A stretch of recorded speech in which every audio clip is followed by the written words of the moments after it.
Disclaimer. The following may contain depictions of violence or graphic senses. Viewer discretion is advised. A bright yellow beam is seen from the top of the building. All the lights left him speechless. He can't believe how a small magic stone makes him feel so powerful. He says he can now relate to the villains who freak out when they get their hands on them, since it's an easy way to get magic points instead of having to put time into training. Cassian tells Moros to run the power analysis and check the bio for him. What? 350. Magic points? Cassian, mad as hell. It was only 50 points he got from the stone, saying why were there all those flashes and stuff for some measly points? Moros looked dumbfounded, thinking to himself, what do you mean just 50 points? And that even if the magic stone he took was the highest quality, the best he could hope for was 5 to 10 points. 50 points is 5 times more effective than the best stones out there. Continuing to acknowledge the magic stone's effectiveness, calling out Cassian, saying, he is a little spoiled brat even if he is strong enough to bring the apocalypse. Like a 7-year-old iPad kid, Cassian keeps on tapping his screen. He notices a new hidden skill called Magic Distraction. Cassian not sure on what to make of the skill.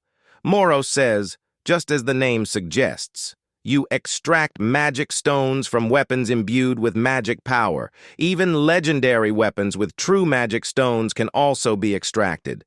Cassian is scratching his head in disappointment since he is looking for a different hidden skill. Calling the hidden skill, he got useless. Triggering Moros, useless? You are the only one who has the ability that can extract magic stones, meaning you can get as many as you want. Cassian says that's what he's talking about. The point is, where could he find them? The magic weapons, at a different location inside a donut shop.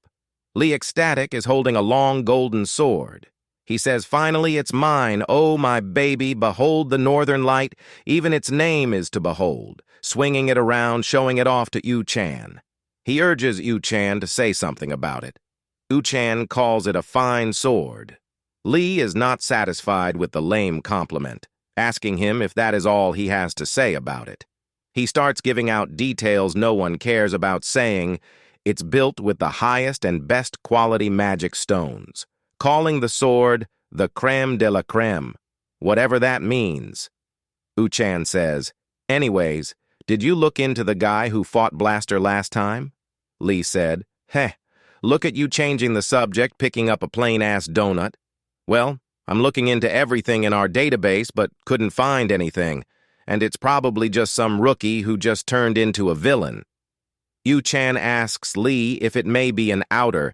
An outer is an unregistered psyker.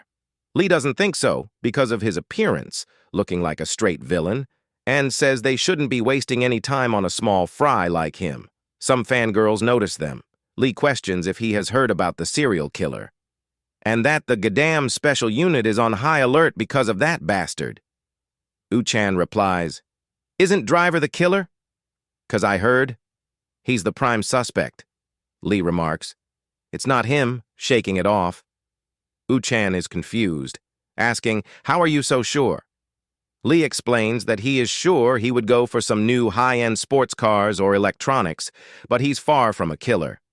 Yu-chan insists that Driver is a villain and could never know what he is capable of. Sipping on his coffee, Lee tells him the killings have been gruesome, so it's most likely the killer is a villain. But do you think villains are the only ones who could do something like that? And that the killer could be anyone, it could even be a totally ordinary person. He thinks about Cassian saving the woman. Lee mentions Yu-chan's sister, who is a model, and if she's in high school right now. Yu-chan says, he put a curfew on her and it should be all good. Lee thinks it's best to play safe until they catch the killer. Yu-chan is lost in thought. At another location, it's a building called Ace Studio. Inside of it, a guy with a camera is taking pictures of 2 females who are here modeling, the modeling session coming to an end. Outside of the building now, one of the girls in the modeling session is in front of the building, on her phone checking the time. She is disappointed that it's 7 already, saying she wanted to stop by a stationery store before she came back home, but it's too late. Turns out it is. Chan's little sister, her name is Nayoon Kim, she's a school freshman. The other girl who was in the modeling session is also there, just stepping out. Kim notices her, she looking a little bit anxious and worried. Her name is Minyoung An. She also goes to the same school Kim goes to, and she is a freshman. Kim walks up to her, telling her that she thought she left. Minyoung yells out her name, Nayeon!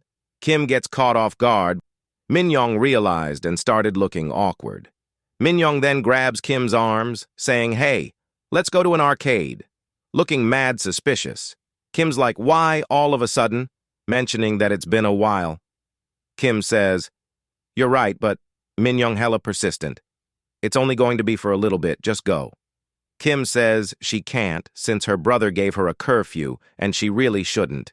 She says please with a shimmer in her eyes and wins her over. Kim saying, "Oh, what the hell with it, just one game and we're out, okay?" Minyoung replies saying, Sure. Unknown to them, a figure is watching as they walk away. That's where the episode ends. So far, the manhwa ain't bad. Hope y'all like it and the recap. I will be releasing a 115 too, just for the newer folks in this channel. The next recap should come either Tuesday. If anything delays, the latest would probably be Wednesday. The like goal is pretty much just motivation and see if y'all like the recap, so I keep uploading them. Comment a little cloud emoji. I just want to see if anyone actually listens to this yap sesh. I do take a minute to talk to you all to be more interactive sometimes, which also helps to get that 8-minute mark. Sometimes I don't get to, as you guys can see in my other videos.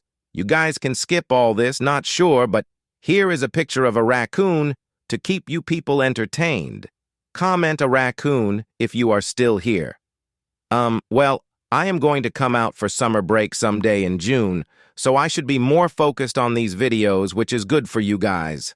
I haven't mentioned that video which got 10K views, which is crazy to me. That was pretty awesome.